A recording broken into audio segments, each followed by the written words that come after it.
지난 시간에는 우리 아담의 범죄에 대해서, 우리가 아담의 타락에 대해서 말씀을 나누었는데요. 오늘은 그 타락의 결과에 대해서 그리고 오늘은 살펴보려고 합니다. 그러니까 이제 아담이 지은 죄가 후손들에게 어떠한 영향을 끼치게 되었는가에 대한 문제입니다. 자, 아담이 지은 죄가 어떤 영향을 미쳤을까요? 후손들에게. 아담과 하와가 지은 죄가 후손들에게 어떤 영향을 미쳤을까요? 예, 원죄를 가져다 주게 되었습니다. 그래서 끼친 영향은 원죄라고 하는 거죠. 그럼 이 원죄가 무엇일까요? 원죄는 이 최초의 아담이 범죄한 그 이 상태, 이 조건이 그대로 후손들에게 그대로 전가가 된 것입니다. 그래서 이 아담의 지은 이 죄의 상태와 신분이 그대로 후손들에게도 보편화가 된 것이에요. 이게 원죄라 그럽니다. 그러니까 아담으로 끝나지 않냐고, 그가 죄지은 모든 상태의 결과가 결국은 모든 인간들도 동일한 죄의 신분과 상태에 놓이게 되었다는 거죠. 자, 이런 상태에 놓이게 된 것은 우리가 크게 두 가지로 설명하는데요. 이게 어떻게 가능한가? 어떻게 아담의 죄가 모든 후손들에게 죄가 보편적으로 이게 전가가 될 수 있을까? 자, 먼저 우리가 조금 이렇게 같은 우리 교회 내에서도 설명하는 한 가지의 주제는 좀 잘못된 것입니다. 이거는 부모 조상의 영혼이 우리가 부모 조상에게서 우리가 물려받은 인성이 있습니다. 내가 부모에게 물려받은 이 인성이 있어요. 이 인성이 아담의 인성과 동일하다는 면에서 보편적입니다. 그러니까 무슨 말이죠? 우리의 모든 인성이 부모에게서 물려받는 거예요. 자, 그러면 어떤 문제가 있을까요? 부모에게서 우리 영혼이 물려받는다 그럴 때는. 자, 우리의 이 인성, 우리의 죄성이 원죄가 부모에게 우리가 물려받는다. 그럼 우리가 이런 생각을 하게 되죠. 마치 우리의 영혼이 어떻게 돼요?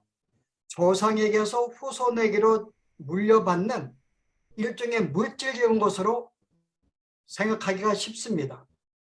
우리의 영혼, 내가 부모에게 내가 죄를 물려받으면 마치 영혼이 마치 물질적인 것으로 생각을 해요. 영혼은 물질이 아닙니다. 이건 영혼이 우리가 하여튼 영이기 때문에 보이지 않는 세계입니다. 자, 그리고 또 하나는 만약에 부모에게서 물려받는 것이라면 예수님께 어떤 문제가 있어요? 예수님에게도 육체적으로 우리가 이 물려받는 것이라면 마땅히 예수님도 어떤 그 죄의 어떤 원죄를 타고날 수밖에 없죠. 육체적인 과정을 통해 물려받는 것이기 때문에 가장 큰 문제는 뭔가 하면은 내가 죄를 물려받아요. 근데 아담의 죄만 물려받을까요? 만약에 부모의 죄를 물려받는다면은 우리 위에 조상이 100명이면요. 100명의 모든 죄를 다 물려받는 것입니다. 아담의 죄만 내가 이렇게 물려받는 것이 아니죠. 하나의 우리의 영혼이 이렇게 어떤 혈육을 통해서 이렇게 이어지는 것이라면은 그럼 우리 조상들의 100이면은 100명이 지은 모든 죄도 나에게 전가가 돼야 됩니다. 자, 그렇게 되면은 원죄라는 것이 이것은 틀린 말이 되죠. 원죄는 아담의 죄가 나에게 물려진 것이지, 전가된 것이지, 나의 모든 조상들의 죄까지 전가된 게 아니거든요. 그래서 우리는 원죄와 자범죄를 다뤄요. 아담에게 내가 물려받은 것, 그 다음에 내가 지은 죄, 두 가지의 죄로 우리는 죄를 규정하는데, 만약에 그것이 부모에게 물려받는 것이라면 우리는 아담뿐만 아니라 모든 조상들에게도 그 우리가 어떤 죄의 어떤 그 원죄를 물려받기 때문에 우리는 이것은 좀 성경에 맞지 않는 것이다. 그럼 성경에 말하는 것은 뭐예요? 대표 원리입니다. 실은 아담은 모든 인류의 대표라는 거죠. 우리가 알죠? 우리가 축구 선수 할 때 후보도 있고 축구 선수도 있는데 메인 선수들이 그 손 나가서 경기를 뛰게 되면은 경기를 승리해요. 그럼 거기에 벤치에 앉아 있는 후보들도 함께 승리해서 함께 똑같은 상을 받습니다. 대표성이라는 거죠. 그래서 아담이 우리 모든 인류의 대표이기 때문에 결국은 그가 죄를 지은 것은 결국은 내가 죄를 지은 것. 그래서 일종의 그의 죄가 나의 죄로 전가가 된 것입니다. 바로 이것이 우리가 성경에 가르치는 어떻게 모든 인류가 이렇게 어떤 죄의 보편화가 되었는가에 대해서 우리가 전가를 받았기 때문에요. 마치 그의 아버지가 종이었다면 그의 아들이 종의 어떤 그런 핏줄과 그것이 없다 할지라도 그게 어떤 계약이죠. 자동적으로 자녀들도 종이 되는 거예요. 그가 주인보다 능력이 뛰어났다 할지라도 상관이 없습니다. 이게 대표이기 때문에. 자, 조금 더 설명하면은 여러분이 히브리서 보시게 되면은 우리가 어떤 말이 나오는가 하는 7장에 보세요. 히브리서 7장에 359페이지 제가 9절 말씀 읽습니다. 또한 10분의 1을 받는 레위도 아브라함으로 말미암아 10분의 1을 바쳤다고 할 수 있나니 이는 멜기세덱이 아브라함을 만날 때에 레위는 이미 자기 조상의 허리에 있었습니다. 자, 당시의 레위인들은 11조를 실은 받는 사람들이에요. 백성들이 거저분 11조를 받아서 레위에게 우리가 바칩니다. 근데 실제 레위도 아브라함으로 말미암아 10분의 1을 바쳤다고 할 수 있나니 그 레위인도 10분의 1을 바쳤다고 말할 수 있는 이유가 뭐예요? 옛날에 아브라함이 멜기세덱에게 11조를 바쳤거든요. 그럼 레위는 그의 옛날 후손으로 허리에 있었기 때문에 자동적으로 레위인들도 11조를 드린 지파가 되었다라고 말하는 것입니다. 이게 우리의 원죄를 설명하는 거예요.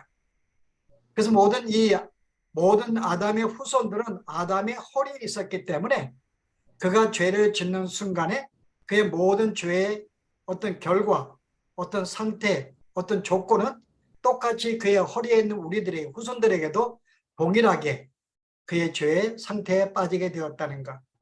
이게 이런 말미암아 우리가 죄의 보편성을 우리가 주장하게 됩니다. 그래서 모든 인류도 아담과 동일하게 원죄를, 동일한 죄를 가지고 우리가 이 땅을 살아간다는 것.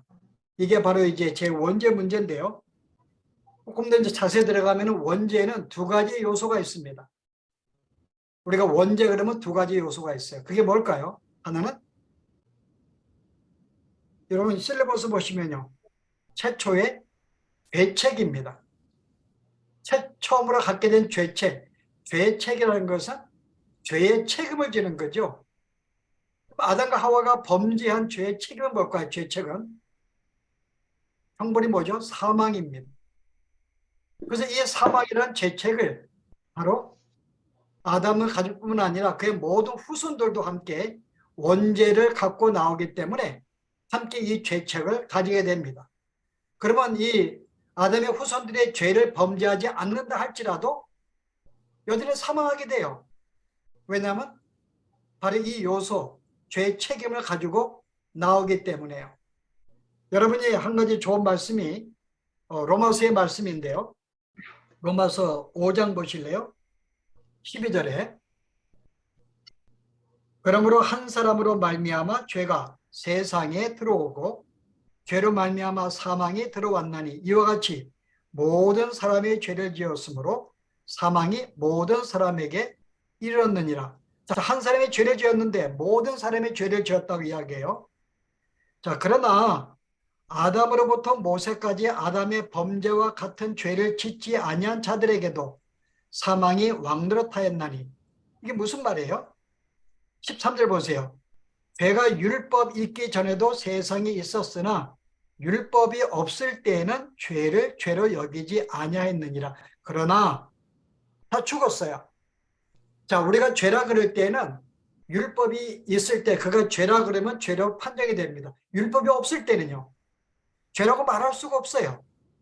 그럼 모세 때 율법을 주시기 전에는 백성이 죄를 지어도 죄를 지었다고 말할 수가 없는 거죠. 그럼에도 불구하고 율법이 없는 시대에도 여전히 그들은 사망을 가지고 왔습니다. 그게 무슨 말이죠? 그들이 죄를 짓고 안 짓고 상관없이 아담의 죄의 원죄를 갖고 나왔기 때문에 아담과 동일한 죄의 책임을 지고 이 땅에 태어나고 살아간다는 거죠. 그게 사망입니다. 최초의 죄책. 또 하나는 죄 최초의 오염이에요. 이제 오염된 백성이 되었습니다. 자, 오염 볼까요? 자, 아담이 죄를 지은 바람에 그가 잃어버린 게 원의입니다. 원래 하나님의 주어진 의로움, 원래 의로운 존재라는 것을 원의를 상실하게 되었어요. 그럼 그냥 모든 후손들도 태어날 때부터 뭐가 상실해요? 다른 모든 성품들이 있어요. 하나님의 형상으로서의 다른 기능들이 있지만은 원인은 상실해 버렸습니다. 그러면 인간은 날 때부터 뭐가 없어요? 원의가 없어요. 의로운 성품을 가지고 태어나지를 못합니다. 그래서 이런 원의를 상실함으로 말미암아 인간 안에는 반대로 적극적인 악의 본성을 갖고 태어나고 생활한다는 거죠. 원의가 있으면은 이 원의의 삶을 살게 되는데 이게 상실하게 말미암아 우리 인간의 마음속에는 이제 적극적인 악의 본성만을 가지게 되었다. 그래서 우리가 이 두 가지 죄의 책임을 가지고 태어나게 되고 죄에 오염된 상태에서 태어나고 자란다는 거죠. 이게 원죄에 대한 것입니다. 자, 두 가지 기억해 주세요. 자, 원죄의 두 가지 요소는요. 죄책과 오염입니다. 이 두 가지가 모든 인간에게 함께 주어졌다는 거죠. 조금 더 우리가 오염에 대해서 조금 더 깊게 설명하기 원하는데요. 자, 우리가 오염되었다 그럴 때는 두 가지를 이야기합니다. 두 가지 결과를 초래했는데요. 첫째는요. 전적 부패예요. 그가 오염되었다 그 말은 전적으로 부패했다 그 말입니다. 근데 여기 우리가 오해하시면 안 돼요. 우리는 날 때부터 전적으로 부패했어요. 이건 무슨 말일까요? 전적으로 부패했다는 말은 인간의 최상의 악할 수 있을 만큼 악하거나 절대 악으로 태어난 상태가 아니라는 거죠. 우리가 악할 수 있는 최상의 악, 그런 상태를 말하는 게 아닙니다. 또는요, 인간에게는 어떤 그 신적인 지식이 전혀 없다라는 것도 아니에요. 여전히 신적인 지식이 있습니다. 또 뭐가 아닌가 하면은 인간에게는 하나님을 떠나는 상태의 모든 인간들은 선과 악을 구별할 수 있는 그전 능력도 없다라는 뜻도 아닙니다. 그 정도의 능력이 있어요. 선과 악을 구별할 수 있는 정도. 그래서 우리가 전적으로 부패했다는 그 말은 아무것도 어떤 선을 인식할 수 없다는 말이 아니라 우리가 이 정도의 선과 악을 구별하는 양심도 있다는 것이고 때는 우리가 사랑이라든지 어떤 이렇게 어떤 사람을 어떤 감정에 보호한다든지 어떤 그런 감정이 없다는 게 아니에요. 그런 감정은 우리가 있는데 전혀 어떤 이런 감정도 느낄 수 없다는 그것이 아니죠. 일반적으로 미덕이나 어떤 비이기적인 감정이라든지 어떤 이 행동들을 행할 수 없다는 뜻이 아니고 이것을 우리 행할 수도 있습니다. 그런 점에서 우리가 예수를 안 믿는 사람들도 어느 정도 선을 행하고 선한 감정 갖고 비이기적인 삶도 없고 어떤 뭔가 이렇게 어떤 심적인 지혜도 가지고 있고 이현도 가지고 있다는 말이에요. 소극적으로 표현한다면. 그럼 적극적인 표현은 뭘까요? 우리가 전적으로 우리가 부패했다는 말은 인간의 죄가 이 죄가 인간의 모든 부분까지 어떤 그의 어떤 이 인성과 모든 어떤 이 특징, 어떤 능력까지 전체 영향을 끼쳤다는 뜻입니다. 그럼 미치지 않는 곳이 없다는 말이에요. 다시 말해서 우리가 잉크가 있는데 잉크 전체가 잉크가 아니에요. 물이 뭐 95%가 물이라 할지라도 5%의 잉크를 떨어뜨리게 되면은 전체 영향이 잉크의 영향이 있습니다. 파란색이 되죠. 우리가 그런 상태라는 거예요. 인간의 모든 본성 자체가 악한 영향 속에 있다는 의미입니다. 악한 영향 속에 있다. 자, 또 하나는요. 자, 우리가 이 적극적 의미에서는요. 인간에게는 자연적인 선이 있습니다. 그 다음에 덕성도 있고 미덕도 있어요. 일반적으로. 그러나 적극적 부패는 뭘까요? 영적인 선이 없다는 거예요. 일반적인 선이라든지 자연적인 선이나 미덕이나 어떤 사랑이나 이런 것들은 가지고 있지만은 영적인 선이 없다는 거. 무슨 말이에요? 영적인 선이라는 말은 기본적으로 하나님과 관련된 삶을 살지 못한다는 것이고, 또 하나는 성령의 어떤 영향을 받지 않고 사는 삶을 의미합니다. 이게 영적으로 선하지 않는 상태예요. 그래서 하나님의 세계를 알지 못해요. 어떤 성령의 역사가 없습니다. 영향이 있지 않습니다. 그래서 이 사울 왕이 범죄했을 때 어떻게 했는가? 하나님의 신에 떠났어요. 그리고 그가 어떤 죄를 짓든지 그냥 내버려 두었습니다. 그죠? 그래서 어떤 성령, 어떤 하나님의 어떤 성령의 어떤 전혀 영향력을 상관없이 살아가는 것. 바로 이게 좀 적극적인 우리가 부패된 의미입니다. 선한 능력이 영적으로 선함이 없다는 것. 그리고 이 죄의 본성이 온 우리 인격에, 우리 모든 인성에 다 미치고 있다는 것이죠. 자, 그래서 부패의 결과는 뭘까요?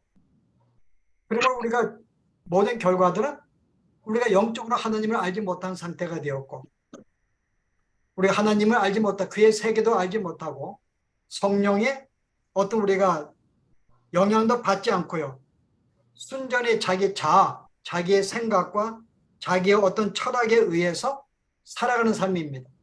하나님과 상관없이 충분히 자기의 생각과 철학에 의해서 살아가는 삶.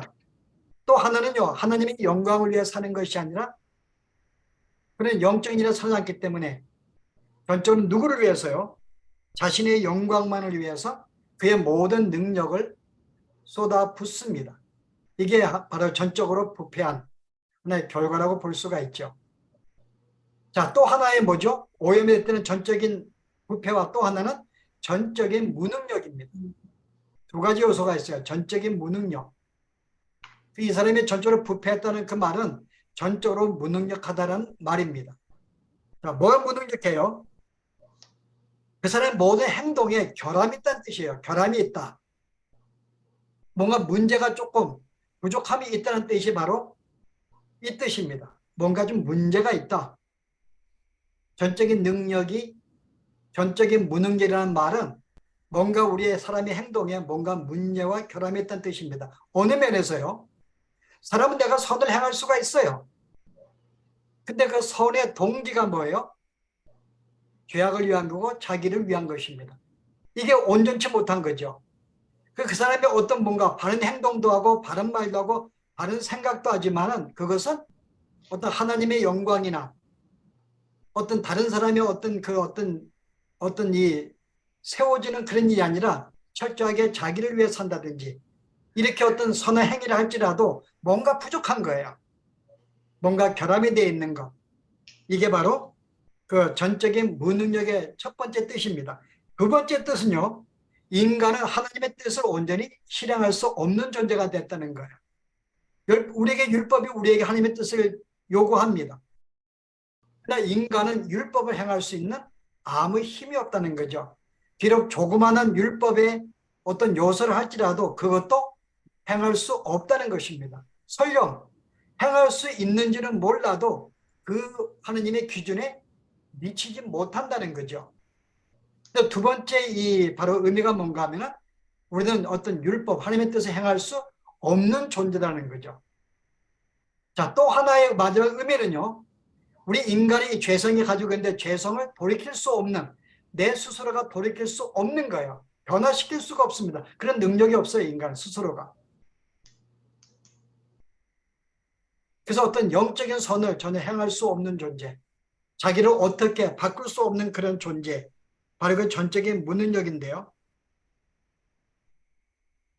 그래서 우리가 인간의 모든 이 자범죄는 우리가 스스로 짓는 죄는 어디에서 우리가 영향받은 거예요? 바로 원죄에서 비롯된 것이죠. 스스로 행할 수가 없고 악만 행하기 때문에 이런 원죄로 말미암아 인간은 자범죄를 짓는 것입니다. 자, 이제 마지막에 우리가 다룰 것은요, 죄의 형벌입니다. 자, 이제 이 아담과 그리고 모든 인류들에게 어떤 형벌이 우리가 주어지게 되었는가? 후손에 대한 관계 속에서요. 자, 죄는 우리가 알고 있죠. 관역을 마치지 못한다. 그 뜻입니다. 화살을 쏘았는데 관역에 맞히지 못한 게 또는 관역에 미치지 못한다. 정확하게 날아간 것 같은데 거기 기준이 미치지 못했어요. 관역이. 이 두 가지를 바로 죄라 그럽니다. 다시 말해서 하느님이 우리에게 율법이 이렇게 살라고 요구했는데 죄는 뭐예요? 그 율법에 살지 못하는 것, 산다 할지라도 기준에 미치지 못하게 사는 것. 이것은 다른 말로 율법을 주신 하나님에 대해서 우리가 뭐예요? 불충을 하고 반항한다는 것을 의미합니다. 자, 그러면 결과적으로 우리 형벌을 받는 거죠. 율법을 주신 하나님을 우리가 반항을 하고 거역을 하고 우리가 그의 마음을 상하게 했기 때문에 그 결과로 우리는 벌을 받게 되는데 우리가 크게 네 가지를 보겠습니다. 자, 아담이 지은 죄를 말미암아 실제적인 받은 죄가 뭘까요?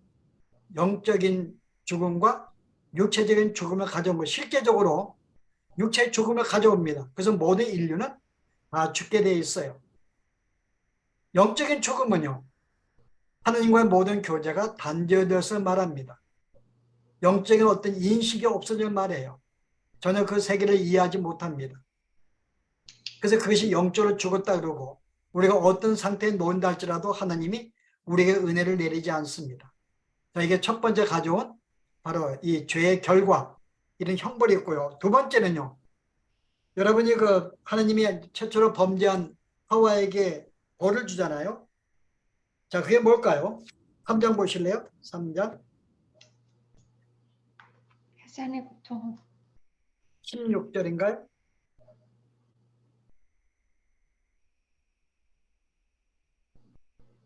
자, 3장 16절에 두 가지의 죄의 형벌이 나오는데 결과가 제가 읽어볼게요. 또 여자에게 이르시되 내가 내게 임신하는 고통을 크게 더하리니 이게 받은 형벌 중에 하나입니다. 아기를 낳을 때 임신의 고통을 갖게 돼 있어요. 근데 여기서 고통을 어때요? 고통을 크게 더하리니.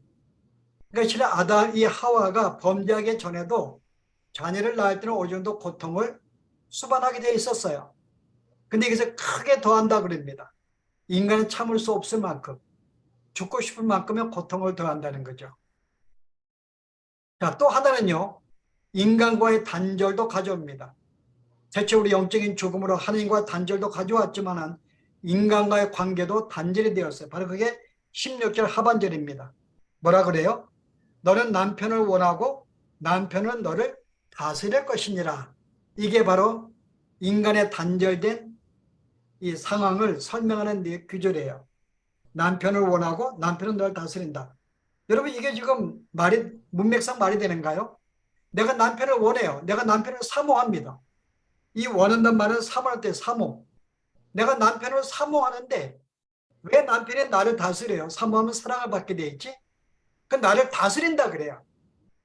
그 여기에 이 원한다, 사모한다는 뜻이 정확한 단어가 동일한 단어가 4장에 7절에 소개됩니다. 하반절에 죄가 너를 원하나 너를 사모하나 그 뜻입니다. 너는 죄를 다스릴 것입니다. 가인에게 준 형벌인데요. 계속 우리는 죄를 사모해요. 죄를 짓기를 원합니다. 근데 너는 그 죄를 좀 이기라고 하는 거죠. 그 여기서 뭔가 하면은 내가 이 남편을 내가 사모한다. 남편을 계속 이기려고 한다는 거죠. 죄로. 계속 그를 죄성으로 이기려고 하고 하지만은 남편은 그럼에도 불구하고 너를 다스릴 것이다. 여자들이 아무리 남편을 통제하려고 그래도 여전히 남편은 그의 머리로서 통제하도록 만드셨는데 바로 이것은 뭔가 하면은 이 부부와의 관계, 단절, 모든 인간과의 관계가 다 서로 그를 정복하려고 그러고 이기려고 그러고 옹두르려고 그러고 내가 그에 서려고 하는 이런 본소로 말미암아 인간과의 단절을 가져오는 것이 이게 세 번째 그 죄를 지은 결과입니다. 자, 마지막 네 번째는요. 죄로 말하는 모든 고통을 수반하게 됩니다. 고통과 수고. 여러분 뭐라 그랬어요? 땅은 너로 인하여 저주를 받고 너는 종신토록 수고하여 그 소산을 먹으리라. 그래서 인간이 이 땅에 살면서 그냥 편안하게 살도록 하나님 만들지 않았어요. 형벌이 뭐죠? 수고해야 돼요. 땀을 흘려야 됩니다. 그 수고하지 않고 땀을 흘리지 않으면 먹고 살 수가 없는 정도죠. 범죄 전에는 우리가 편하게 과일을 따서 먹었는데 수고하지 않아도 범죄한다 하면은 내가 땀 흘려 수고해야지만이 수고한 것만큼 내가 이 땅을 살아갈 수 있다는 것. 이게 우리에게 주어진 형벌입니다. 그래서 이렇게 형벌이요. 실은 우리가 이렇게 직접적으로 네가 죄를 지었기 때문에 사망도 오고 질병도 오고 고통도 직접 와요. 그러나 그뿐 아니라 또 하나의 우리가 뭔가 하면은 어떤 뭐요? 좀 소극적인 면에서는 어떤 영향력도 함께 받습니다. 무슨 말인가 하면은 내가 죄를 지어서 감옥에 가요. 그러면 그 사람은 이 죄에 대한 뭐가 있는가요? 평생 죄의식이 있어요. 그게 바로 주어진 형벌 중에 하나입니다. 비록 내가 죄를 지으면 거기에 대한 죄값을 받고 어떤 감옥에 갇히고 매질을 당함에도 불구하고 죄를 지은 그 자체의 부끄러움, 그 수치심은 평생 우리에게 남는 거예요. 그럼 내가 만약에 일하지 아니하고 내가 빈둥 놀게 되면 어때요? 자동적으로 결과적으로 그럼 굶주리게 되었고 배고프며 고통을 맛보게 되어 있습니다. 내가 누구를 이렇게 이렇게 어떤 도박을 하거나 간음을 하게 됩니다. 어때요? 그 마음속에 평생 어떤 수치심, 부끄러움을 지니게 되죠. 그래서 어떤 이 죄라는 형벌이 뭔가 하면 직접 우리에게 어떤 형벌을 가하는 직접 사망도 있지만은 그러나 이 땅에 살면서 잔재적으로 모든 그림자들 거기서 관계되어서 함께 부끄러움과 수치와 어떤 어떤 결과적인 어떤 그런 어려움도 함께 겪는다는 것. 이게 죄의 형벌입니다. 자, 그렇게 본다면은 우리가 구원이라는 것은 내가 점점 착해지는 게 구원이 아니라 뭘까요? 이런 죄의 형벌과 죄책에서 벗어나는 것이 구원이라 볼 수 있어요. 이게 바로 구원입니다. 그래서 우리가 어떤 이 죄책을 갖고 오염됐는데 내가 구원받던 그 말은 죄의 책임에서 벗어나는 것이고 죄의 오염에서 벗어나는 것이 다른 말로 구원이라고 우리는 말하는 거죠. 그래서 오늘 이렇게 아담의 지은 죄가 어떻게 모든 인류에게 동일한 죄를 짓는 죄인으로 우리가 보게 되었는가. 바로 죄에 대한 정가 때문에 되었다는 것이죠. 그래서 오늘 우리가 이 문제에 함께 이렇게 말씀을 나눠 보았습니다.